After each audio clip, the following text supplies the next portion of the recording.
Olá, eu começo o programa hoje perguntando a você, como que você acha que era a questão da trindade no Velho Testamento?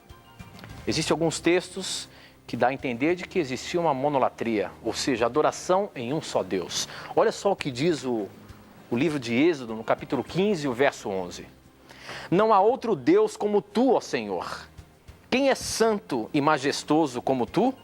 Quem pode fazer os milagres e as maravilhas que fazes? Dá a entender de que o povo do Velho Testamento cria apenas em um só Deus, ou só Deus, mas um Deus Pai, Deus o Senhor. E Jesus? E o Espírito Santo? Isso é apenas uma questão de Novo Testamento? No Velho Testamento não existia a Trindade? Esta e outras questões você acompanha agora, pois está no ar, Na Mira da Verdade.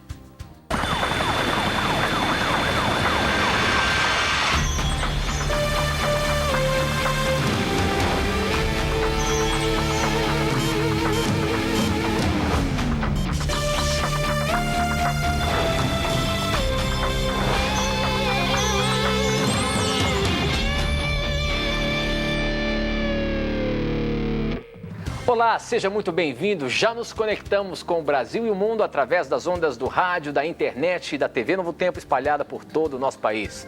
Mais uma vez, eu já começo agradecendo a sua audiência, agradecendo a sua participação, porque afinal de contas é você quem faz o programa Na Mira da Verdade. São as suas dúvidas, são as suas perguntas que são colocadas na mira e respondidas à luz da Palavra de Deus. Muito obrigado pelo carinho da sua audiência e por sua participação também. Vamos começar cumprimentando meu amigo, professor Leandro Quadros. Já está preparado aí para hoje, meu amigo? Pois espero que sim, meu amigo. Muito bom estarmos aí novamente estudando a Bíblia com os nossos amigos da TV Novo Tempo e da rádio também. A gente sempre costuma dizer que quando a gente entra aqui no programa Na Mira da Verdade, pra gente é um desafio e ao mesmo tempo é muito gostoso estarmos aqui, não é, professor? É, amigo, graças a Deus, para nós é um momento inclusive de descontração. Não é um programa de estresse, tem a adrenalina normal de um programa ao vivo, mas é um programa que Deus foi muito bondoso em nos colocar neste programa, porque é um momento também de desestressar. Isso mesmo, professor. E eu quero começar mandando um abraço, como sempre, especial aos nossos telespectadores da Sky, Canal 14, que acompanham o nosso programa aí. Um abraço também aos nossos ouvintes da Rádio Novo Tempo e também por todo o nosso país. Aí são mais de 630 cidades que recebem o canal aberto da TV Novo Tempo. Onde quer que você esteja, sinta-se abraçado pelo programa Na Mira da Verdade e desafiado a fazer as suas perguntas para colocarmos na mira, tá bom? Participe do nosso programa. Professor, eu comecei o programa falando sobre a Trindade no Velho Testamento, porque dá a entender que o povo do Antigo Testamento, a gente lendo a Bíblia ali, vê só a questão de Deus o Pai, atuando fortemente nessa questão. Inclusive, o texto que nós lemos aqui no começo, o Êxodo 15, 11, realmente começa a mostrar assim, uma adoração ao Deus Pai. Não há outro Deus como tu, ó Senhor. Quem é santo e majestoso como tu? Quem pode fazer os milagres e as maravilhas que fazes? Enfim, nós sabemos que Deus, na verdade, é a Trindade. Mas só que no Velho Testamento não aparece abertamente a questão de Jesus Cristo, por exemplo. Como é que a gente consegue entender isso à luz da Palavra de Deus, a questão da Trindade no Velho Testamento? Olha, uma pergunta muito interessante. Realmente a ênfase no Antigo Testamento é no único Deus em comparação com os deuses pagãos. Você não encontra muitas referências sobre a Trindade no Antigo Testamento, são bem poucas até, porque a revelação de Deus na Bíblia você percebe que ela é progressiva. Ou seja, Deus se revela como o único Deus verdadeiro no Antigo Testamento e se revela como um Deus triuno no Novo Testamento. No Evangelho de João, Cristo é apresentado como Deus no mais pleno sentido da palavra, e no livro de Atos, o Espírito Santo é apresentado como Deus no mais pleno sentido da palavra. Por que a revelação sobre Deus foi progressiva? Porque Deus não se revelou abertamente como um Deus triuno no Antigo Testamento. Eu gosto muito de uma explicação do um doutor pentecostal, o doutor Stanley Orton. Ao fazer uma análise deste assunto no seu livro sobre a Trindade, ele fala o seguinte: o povo de Israel vivia entre muitas civilizações com muitos deuses pagãos. Então ele observa assim, que se Deus se revela como triuno naquele contexto de muita idolatria e paganismo, isso iria mais confundir a mente do israelita do que ajudar. Então o que Deus fez? Deus se revelou como um Deus único, mas não que ele quis enfatizar isso no sentido numérico de pessoas da divindade, mas como um único ser verdadeiro em comparação com as divindades pagãs. Então é por isso que em Deuteronômio 6,4 lemos assim: ouça, ó Israel, o Senhor, o nosso Deus, é o único Senhor. Agora, ele é o único Senhor em comparação com as divindades pagãs que rodeavam as culturas que tentavam influenciar o povo de Israel. E esse texto que o Tito leu no início do programa, que é Êxodo 15:11, é um texto muito importante para percebermos isso. Porque ali fala assim, ó: quem entre os deuses é semelhante a ti, Senhor? Ou seja, o Antigo Testamento enfatiza um único Deus verdadeiro para contrastar com as falsas divindades pagãs. E por isso a ênfase do Antigo Testamento não é na Trindade, para não confundir a mente do povo israelita, que era rodeado pelo paganismo e pela idolatria. Entretanto, mesmo o Antigo Testamento não enfatizando a Trindade como o Novo Testamento, há referências a Jesus Cristo e ao Espírito Santo. E há referências plurais a Deus, que já são revelações interessantes. Por exemplo, em Gênesis 1:26, é dito o seguinte: então disse Deus, façamos o homem à nossa imagem, conforme a nossa semelhança. Perceba, Deus se apresenta de forma plural, ele utiliza o verbo fazer no plural, o pronome nossa no plural. Façamos o homem à nossa imagem. Alguns autores chegam a dizer que Deus aqui poderia estar falando com anjos, mas isso é um absurdo, porque nós não somos a imagem e semelhança de anjos. Somos a imagem e semelhança de Deus. Então Deus está falando aqui, no mínimo, com mais uma pessoa divina. Porque nós somos a imagem e semelhança de Deus. Mas aí alguns alegam, mas aqui poderia ser apenas Deus Pai e Deus Filho. Poderia, mas não é. Por quê? Quando você vai em Gênesis 11, versículo 7, outro texto que menciona Deus de maneira plural, você percebe o seguinte, vou ler na Nova Versão Internacional: venham, desçamos e confundamos a língua que falam, para que não entendam mais uns aos outros. Assim o Senhor os dispersou dali por toda a terra e pararam de construir a cidade. Quando Deus dispersou o povo que estava construindo a Torre de Babel em sinal de rebelião a Deus, Deus falou com outras pessoas da divindade no seguinte: venham. Você não diz venham para uma pessoa. Eu não posso dizer assim: venham, meu amigo Tito, vamos fazer na mira da verdade. Não, venha, meu amigo Tito. Agora, se eu digo venham, eu digo pelo menos para mais duas pessoas. Então é óbvio que aqui em Gênesis 11, 7 e 8, Deus está falando com pelo menos mais duas pessoas, iguais a Ele em essência. Agora, olha que interessante, nós percebemos também em Êxodo 3,14, mesmo não sendo direto, mas percebemos em Êxodo 3,14 que o Cristo divino já é claramente apresentado. Tem muitos textos sobre o Cristo divino no Antigo Testamento, mas eu vou ler esse e depois vou ler um sobre o Espírito Santo. Em Êxodo 3,14, Deus se identifica para Moisés da seguinte maneira: disse Deus a Moisés, eu sou o que sou. Isto é que você dirá aos israelitas, eu sou, me enviou a vocês. O termo eu sou é um nome que Deus assumiu para si, um adjetivo para descrever a sua eternidade, o seu ser absoluto.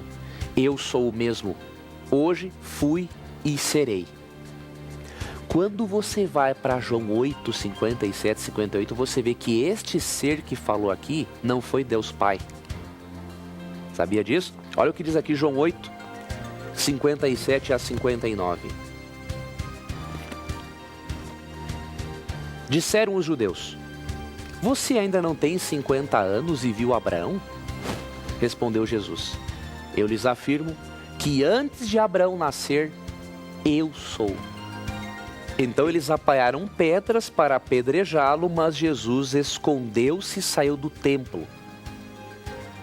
Perceba que os judeus quiseram apedrejar a Cristo naquela época porque ele se identificou como sendo o Deus eu sou do Antigo Testamento. O Deus absoluto, que é eterno.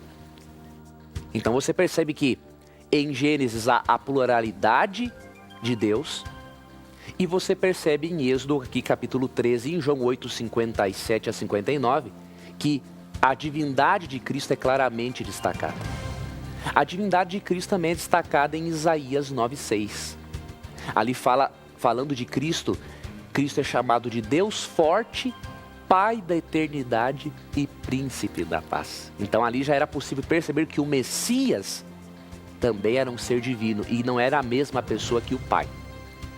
E sobre o Espírito Santo? Apesar de a ênfase, como falei no início, do Antigo Testamento não ser na Trindade, a Bíblia menciona algumas referências ao Espírito. Então, por exemplo, você vê no Salmo 51, Davi dizendo o seguinte: cria em mim, ó Deus, Salmo 51, 10 e 11.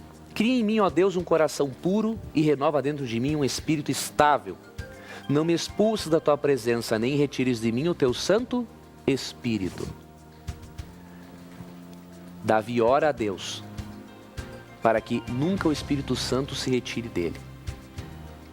E um outro texto sobre o Espírito Santo importantíssimo e que mostra a pessoalidade do Espírito Santo no Antigo Testamento é o de Isaías capítulo 63, versículo 10. Olha o que diz aqui. Apesar disso, eles se revoltaram e entristeceram o seu Espírito Santo. Por isso, ele se tornou inimigo deles e lutou pessoalmente contra eles. Veja, de forma clara, mesmo o Espírito Santo não sendo o ser que mais seja enfatizado no Antigo Testamento, as poucas referências que encontramos, como essa de Isaías 66:10, mencionam que o Espírito Santo pode ficar triste e que ele ficou tão triste com o povo de Israel que pessoalmente ele lutou contra eles. Ou seja, aqui diz que Deus claramente desaprovou, por causa da sua tristeza pelo pecado, a atitude pecaminosa do povo de Israel. E por isso o Espírito Santo é mencionado aqui como um ser pessoal. E podemos ter certeza que quando Paulo escreveu Efésios 4, 30 e 31 e afirmou ali que é possível entristecer o Espírito Santo, Paulo aprendeu este conceito que está no Novo Testamento com esse texto de Isaías do Antigo Testamento. E por isso, amigos, a Bíblia realmente apresenta uma revelação progressiva da divindade. Por causa das influências pagãs e das muitas divindades em torno do povo de Israel, Deus enfatizava-se, Deus se apresentava como o único Deus verdadeiro em comparação com essas divindades pagãs.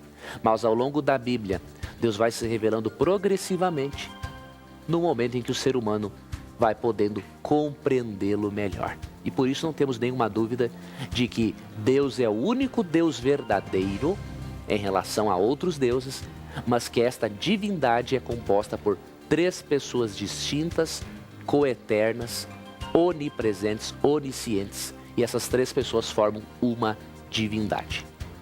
Ok, professor. Muito bem, muito bom. Essa é uma pergunta, é um questionamento bastante interessante, onde nós podemos aprender mais da palavra de Deus e do nosso Deus tão poderoso, né? Bom, pronto. Para você participar do nosso programa, basta você mandar a sua pergunta para o nosso blog. Nosso blog é novotempo.com/Na Mira da Verdade. Você também pode mandar sua pergunta, seu questionamento, através do nosso Twitter. O Twitter é @Na Mira da Verdade. Se você ainda não está seguindo o programa Na Mira da Verdade aí no seu Twitter, entre lá, twitter.com/Na Mira da Verdade, passe a seguir a gente e mande a sua pergunta. Participe do nosso programa aqui com as suas dúvidas, os seus questionamentos. Ou então, você pode mandar um torpedinho SMS para 12 9156 6972 e eu recebo aqui na hora, tá bom? Participe e mande as suas perguntas. Quem mandou essa pergunta aqui foi a Adriana de São Paulo. Ela diz o seguinte: onde onde está escrito na Bíblia, no que diz respeito após o arrebatamento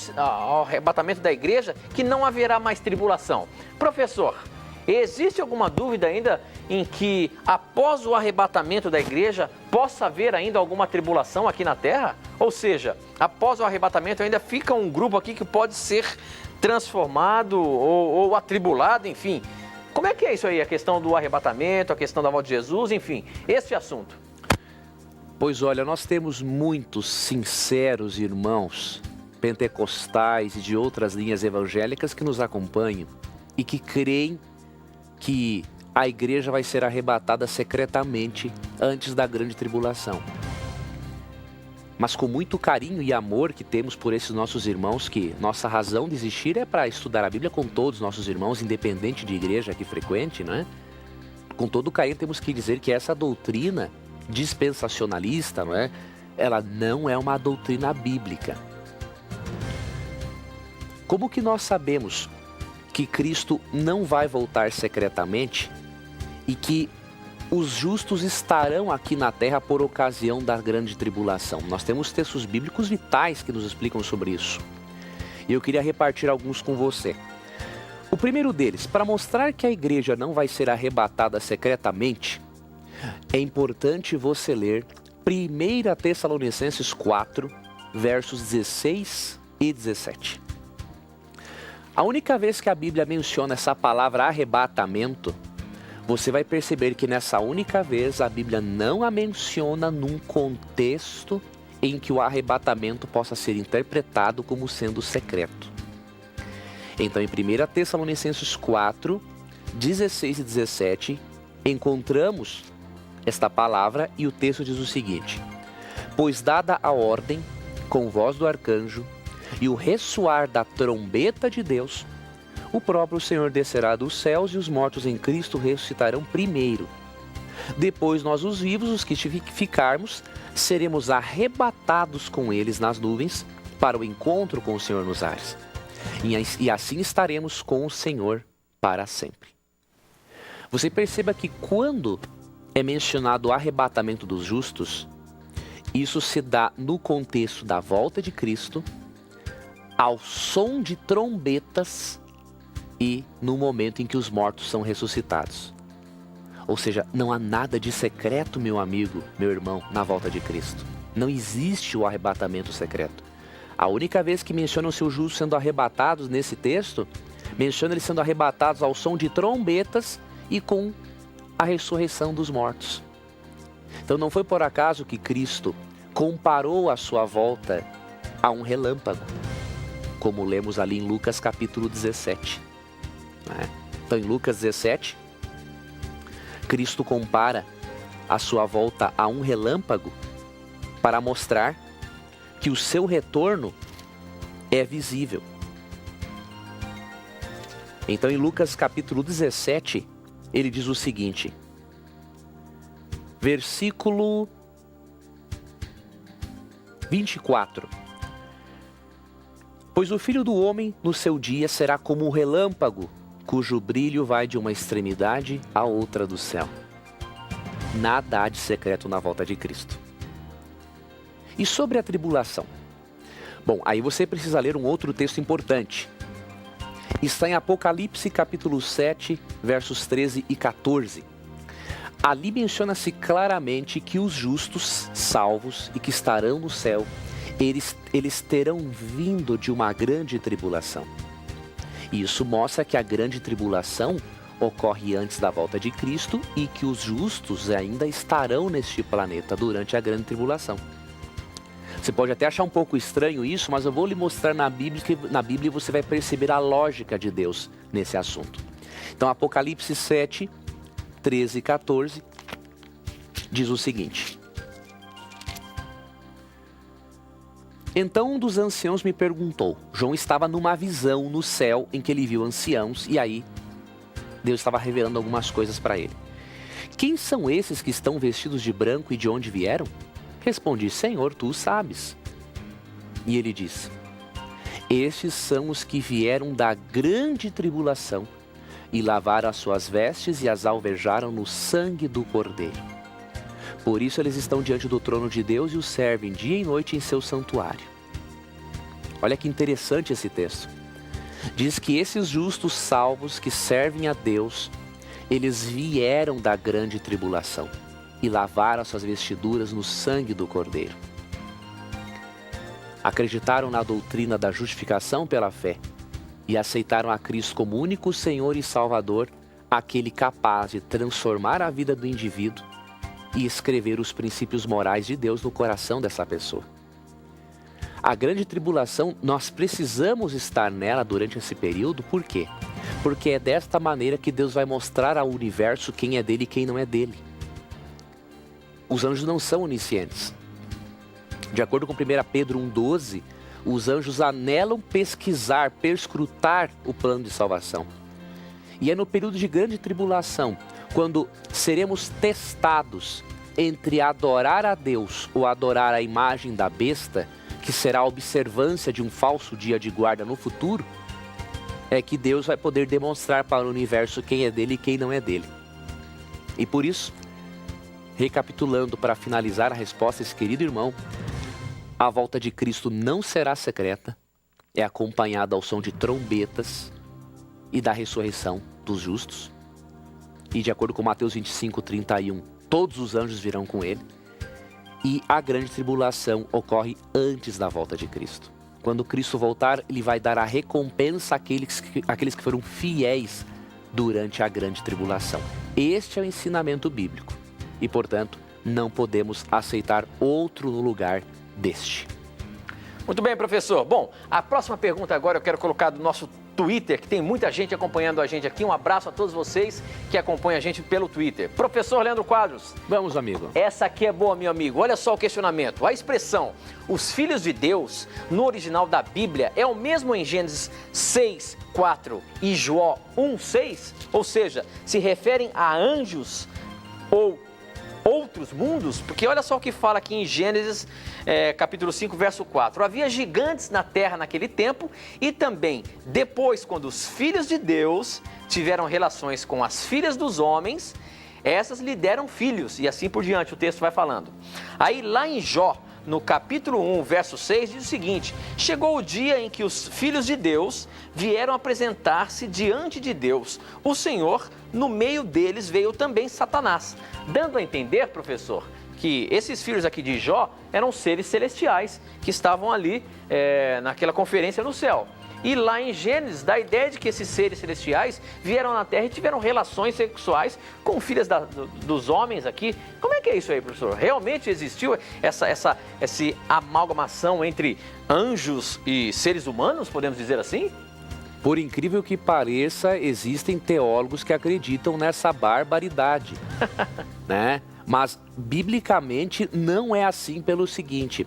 O detalhe é que a expressão filhos de Deus é entendida como se referindo apenas aos anjos. E realmente, amigo Tito, ali no livro de Jó, essa expressão se refere a anjos. Só que há um detalhe interessante, essa expressão não é aplicada na Bíblia apenas aos anjos. Por exemplo, quando lemos Deuteronômio 14:1, percebemos que a expressão também é aplicada a seres humanos. Então diz o texto: vocês são filhos do Senhor, o seu Deus. Não façam corte no corpo, nem rapem a frente da cabeça por causa dos mortos. Então, filhos de Deus na Bíblia não são apenas os anjos, mas são também seres humanos. Então não se deveria interpretar a expressão filhos de Deus em Gênesis 6:4 tendo como base Jó 1 e 2. Por quê?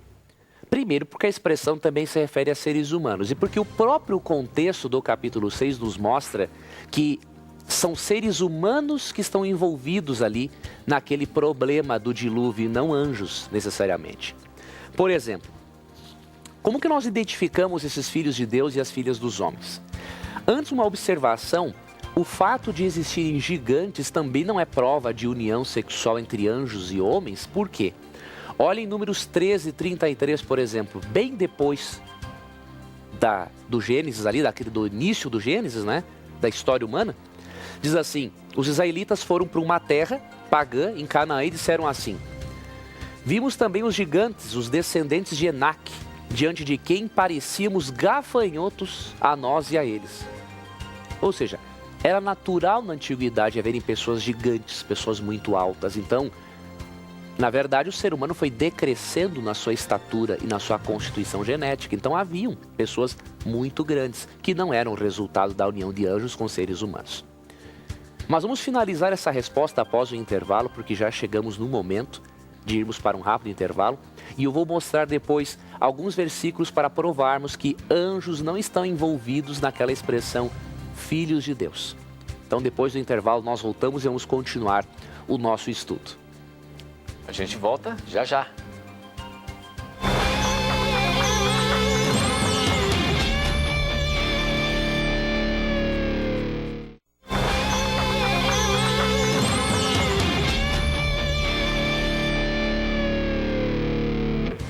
Já estamos de volta agora, estamos ainda respondendo uma pergunta que ficou no bloco passado, falando sobre os filhos de Deus, esse termo que é usado na palavra de Deus, onde dá a entender em alguns momentos que são anjos e outros momentos que são filhos de Deus, seres humanos mesmo. E houve um probleminha entre Gênesis e Jó nessa dúvida e o professor Leandro Quadros está respondendo para a gente. Como é que é então, professor? Pois então, vamos dar continuidade, Tito, à explicação. Vamos mostrar agora que o termo filhos de Deus não se referem a anjos neste contexto. Então, Gênesis 6,4 menciona que os filhos de Deus se uniram com as filhas dos homens. Vimos em Deuteronômio 24,1 que o termo filhos de Deus podem se referir a seres humanos também. E agora vamos ler Gênesis 6,1. Quando os homens começaram a multiplicar-se na terra e lhe nasceram filhas, os filhos de Deus viram que as filhas dos homens eram bonitas e escolheram para si aquelas que lhes agradaram. Então disse o Senhor: por causa da perversidade do homem, meu espírito não contenderá com ele para sempre. Ele só viverá 120 anos. Verso 5. O Senhor viu que a perversidade do homem tinha aumentado na terra e que toda a inclinação dos pensamentos do seu coração era sempre e somente para o mal. Você percebeu? O texto não menciona a maldade dos anjos aqui, dos demônios. Sempre a ênfase no capítulo é a maldade do ser humano. Foi por causa da maldade do ser humano que Deus enviou o dilúvio sobre a terra. Então é claro que pelo contexto os anjos aqui não estão envolvidos. Mas ainda não identificamos quem são os filhos de Deus e as filhas dos homens. Vamos voltar um pouco na Bíblia. Quando você lê Gênesis 4:17, diz assim: Caim teve relações com sua mulher e ela engravidou e deu à luz a Enoque.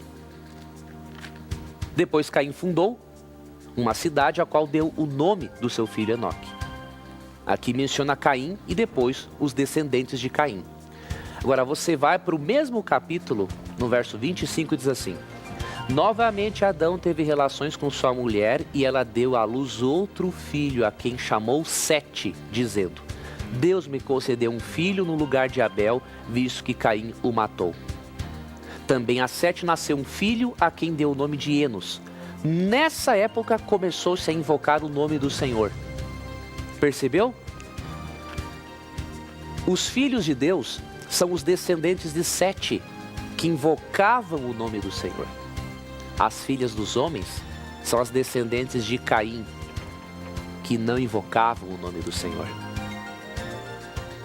Então, o que proporcionou a corrupção no planeta Terra não foi a união sexual de anjos com seres humanos, mas a união sexual entre os descendentes justos de Sete e as descendentes ímpias de Caim. Isso é comprovado também em Mateus 22:30, por quê? Porque lá é dito que anjo não se casa e não se dá em casamento. Então é claro, anjo é um ser assexuado e por isso a união sexual aqui foi entre pessoas justas e injustas. Filhos de Deus, descendentes de Sete, filhas dos homens, descendentes de Caim. Nada na Bíblia sequer cogita essa possibilidade de anjo unir-se sexualmente com seres humanos. Não tem cabimento isso. Ok, professor, muito bem. Para você continuar participando do programa, mande a sua pergunta para o nosso blog novotempo.com.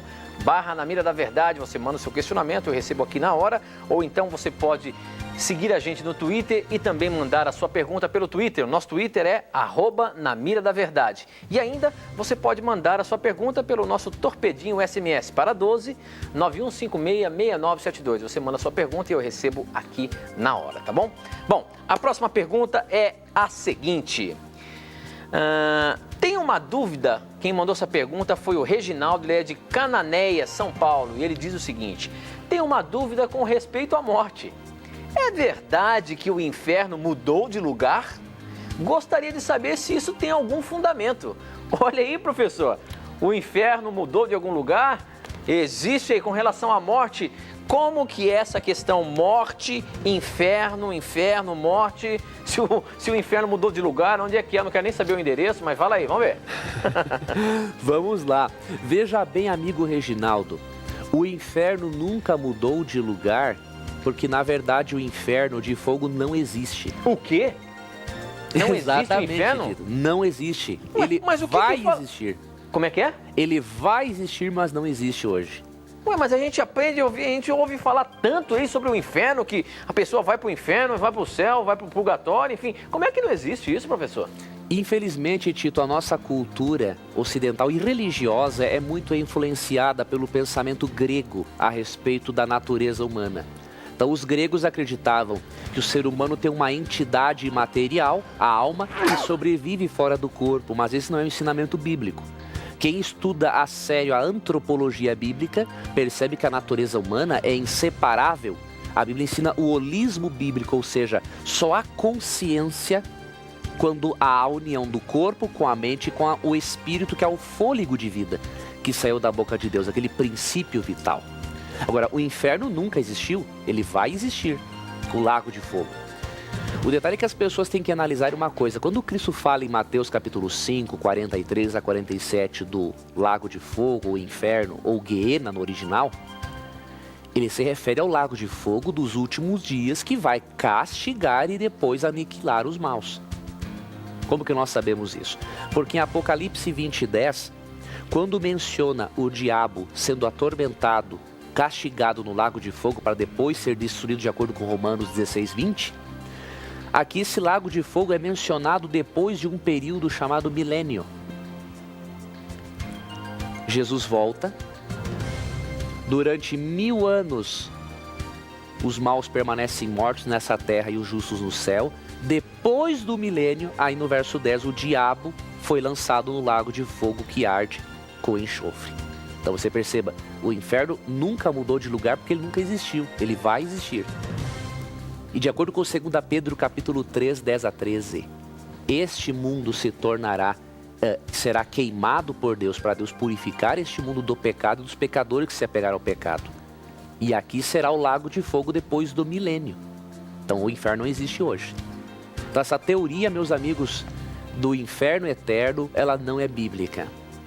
Algumas expressões são mal compreendidas, alguns textos são distorcidos. Eu recomendo para você a leitura de um livro. Nós não vamos nos deter muito nesse assunto agora, mas tem um livro publicado pela Unaspress, que é uma editora da UNASP, que é o Centro Universitário Adventista. O livro se intitula Imortalidade ou Ressurreição. Esse livro foi escrito por Samuel Bacchiocchi, e o Dr. Bacchiocchi coloca ali comentários de mais de 300 eruditos, inclusive da atualidade, que deixaram de crer na imortalidade da alma e no tormento eterno, por verem que isso não é crença bíblica, isso é crença pagã, grega. Entre esses teólogos está Clark Pinnock, John Stott, e entre muitos outros. Então você precisa ler esse material. Oscar Cullmann.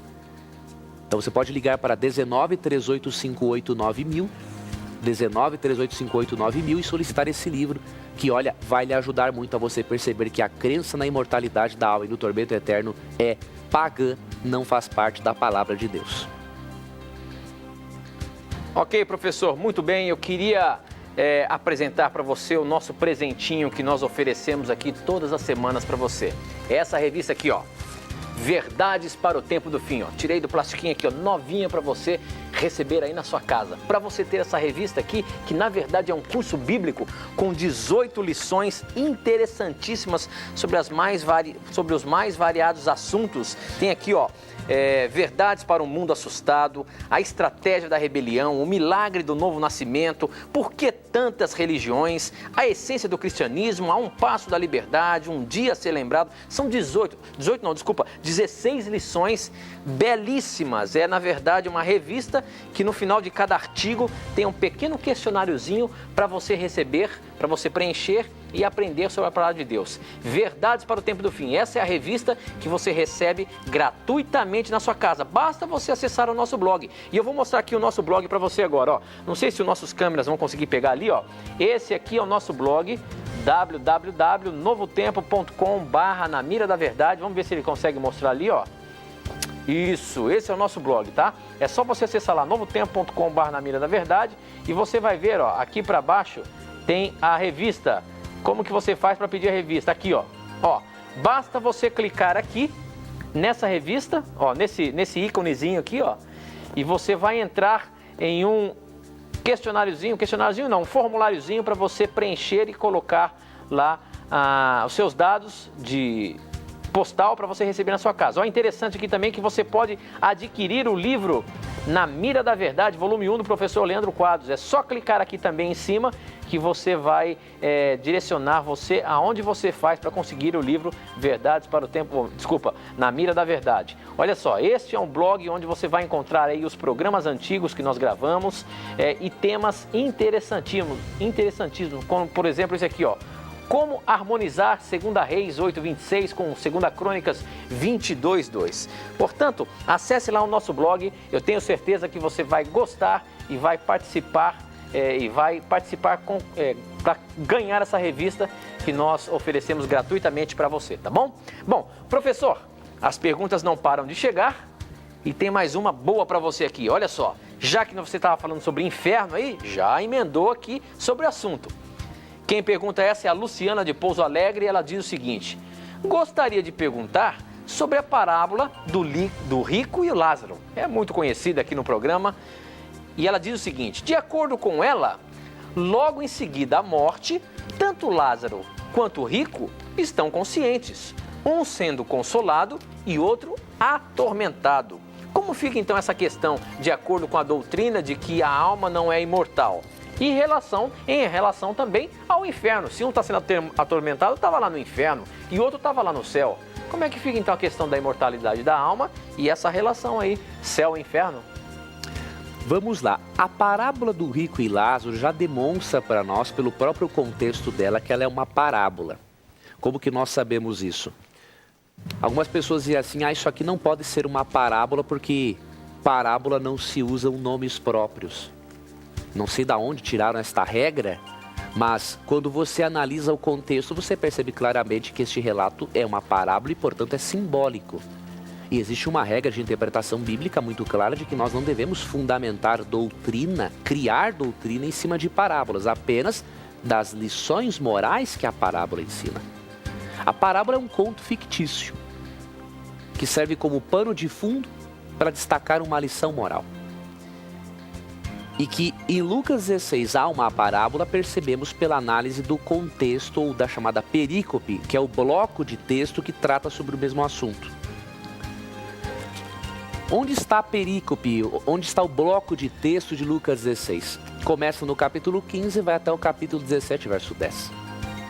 Então, no capítulo 15, Cristo começa a conversar com fariseus.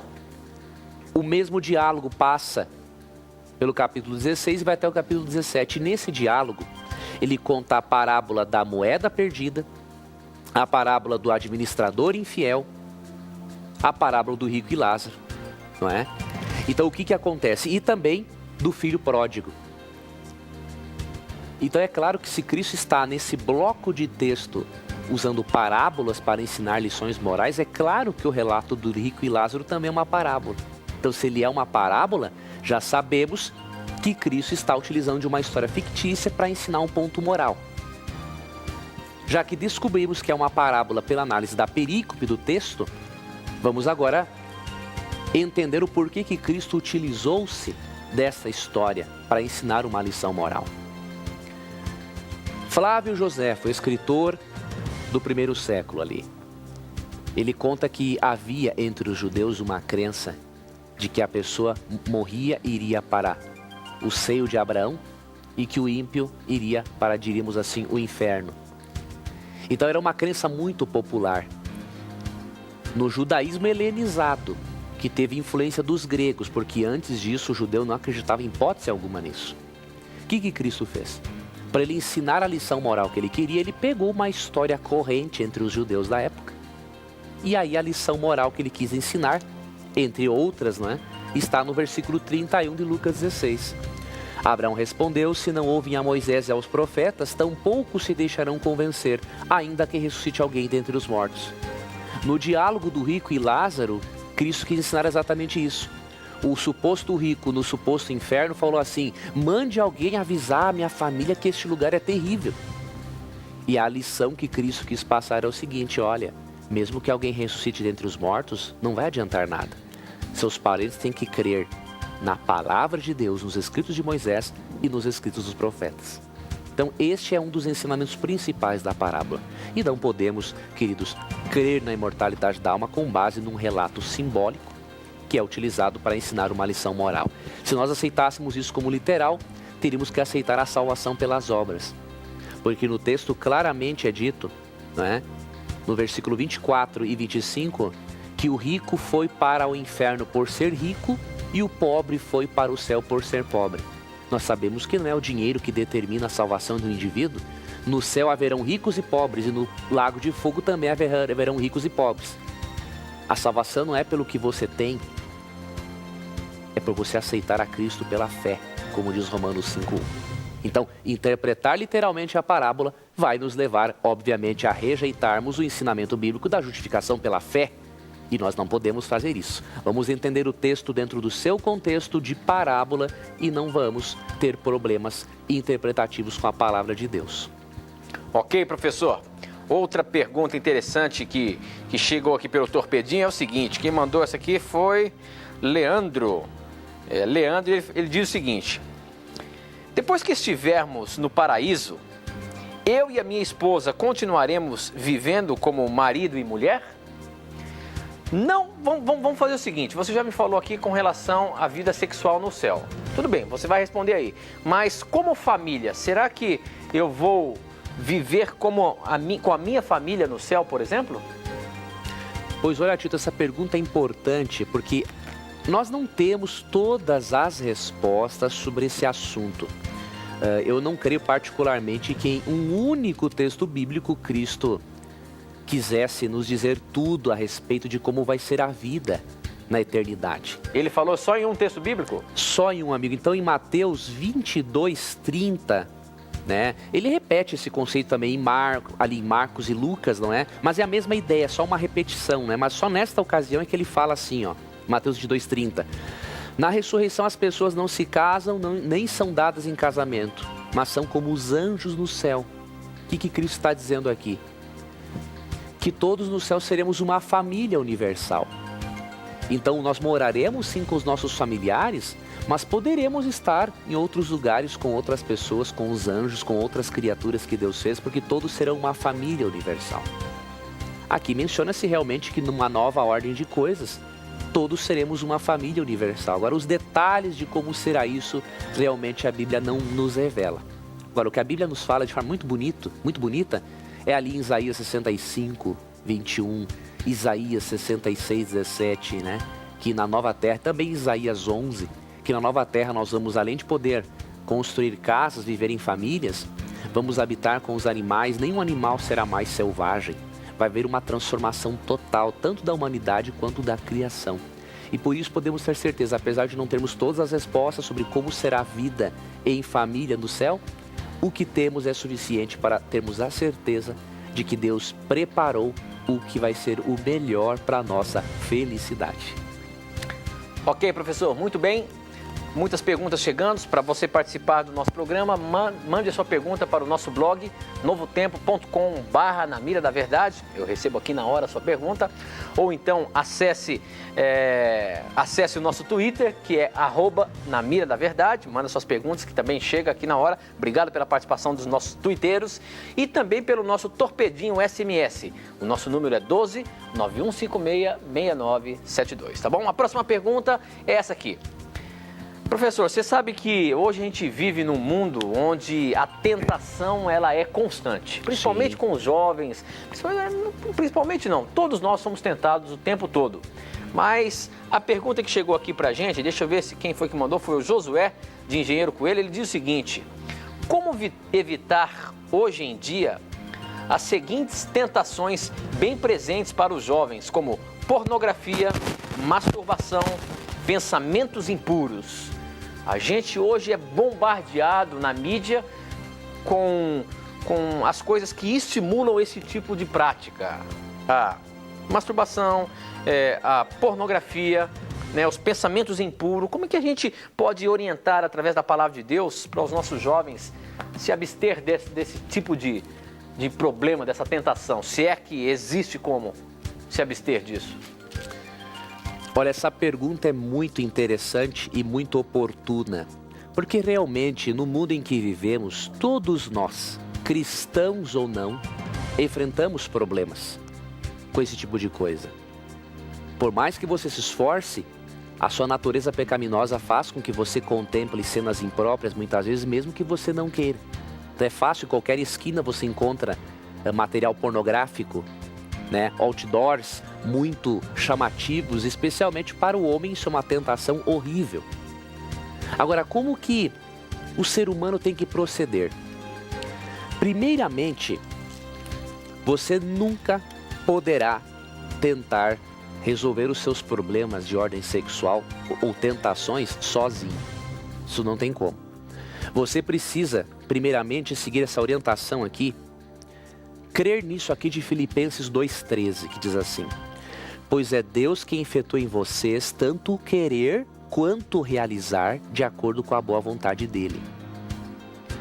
Eu e você precisamos da ajuda divina para conseguirmos fazer o bem. Esse é o primeiro ponto. Por mais que eu e você nos esforcemos, e isso é importante, é claro, ter o nosso esforço, nós não podemos fazer nada sem Deus. Tanto que em João 15,5, Cristo fala o seguinte: sem mim, nada vocês podem fazer. Além disso, o apóstolo Paulo dá alguns conselhos interessantes para nós.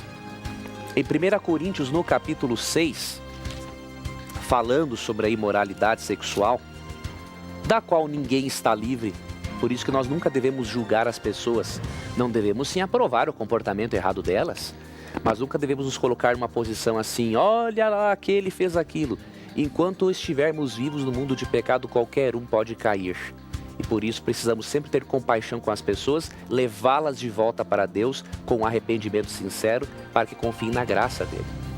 E aqui em 1 Coríntios, capítulo 6, Paulo diz o seguinte no verso 18: fujam da imoralidade sexual.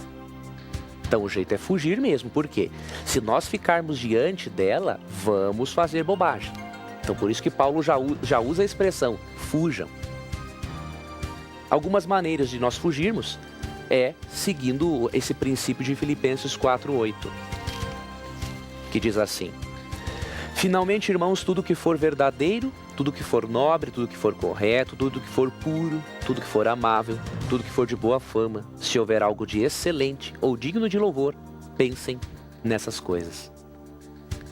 A Bíblia recomenda passarmos por uma renovação mental. Isso está em Romanos 12, 1 e 2 também. Devemos colocar para dentro da mente aquilo que é puro. Então, quanto mais filmes adequados assistirmos, quanto mais músicas adequadas ouvirmos, quanto mais literatura adequada lermos, quanto mais conversações agradáveis tivermos, mais fácil será para nós. Agora, eu quero lhe dar uma última dica. A questão da pornografia, ela se resolve também com psicoterapia. Eu não sei se você sabe, mas muitos dos problemas de ordem sexual ocorrem por causa da falta de amor primário. Por que eu estou dizendo isso? Nós não podemos abordar essa questão apenas do ponto de vista teológico, mas também do ponto de vista psicológico. As duas coisas se unem. Enquanto que o aspecto teológico nos mostra o poder de Deus para nos transformar, no aspecto psicológico aprendemos que Deus quer utilizar também de profissionais para ajudar os seus filhos. Por que eu estou dizendo isso? Uma pessoa que tem falta de amor primário, o que é o amor primário? O amor do pai e da mãe. Então, qualquer pessoa que tem falta de amor primário, a tendência é buscar suprir esse amor no amor sexual. Por quê? O amor sexual é o que mais se parece com o amor primário por dar esse senso de pertencer. Normalmente, não digo em todos os casos, mas normalmente um homem mulherengo é um homem que busca nas outras mulheres a mãe que ele não teve. Uma moça promíscua muitas vezes busca nos homens o pai que ela não teve. Então você precisa, além da palavra de Deus e do poder dele de lhe transformar, você precisa permitir que Deus use profissionais da área da psicologia para lhe ajudarem a você entender isso e encher o seu coração de valor próprio, para que você não busque suprir a carência do amor primário apenas no amor sexual, porque isso nunca vai ser satisfatório. Você precisa de ajuda para aprender também dentro dos padrões de Deus. Deus sabe que o melhor para o ser humano é a relação monogâmica, homem e mulher. E por isso, vá à palavra de Deus, veja esses princípios, fuja da imoralidade sexual e conte com a ajuda profissional, porque sozinhos nós não temos como lutar, especialmente quem tem falta de amor primário. Muito bem, professor. Depois dessa belíssima explanação sobre esse assunto aí que é muito importante para os nossos jovens, nós encerramos mais um programa Na Mira da Verdade e nos encontramos a semana que vem, correto? Correto. Pela graça de Deus, terça-feira ao vivo estaremos juntos aqui. Que Deus abençoe a você, querido telespectador, amigo ouvinte e internauta. E eu finalizo hoje um pouquinho diferente. Ao invés de dizer aquela frase nossa, eu queria dizer para você, você que tem problemas de ordem sexual, você que cai de vez em quando, mas se apega a Jesus para resolver o seu problema, lembre-se de 1 João 1,9. Se confessarmos nossos pecados, Ele é fiel e justo para nos perdoar os pecados e nos purificar de toda injustiça. O seu advogado, Jesus Cristo, de acordo com 1 João 2,1, Ele é maior que o seu pecado. Ele vai lhe ajudar. Você vai ser um vencedor, uma vencedora pela graça dEle. Um abraço e até o nosso próximo encontro. E lembre-se, os seus questionamentos neste programa sempre estarão na mira da verdade. Tchau.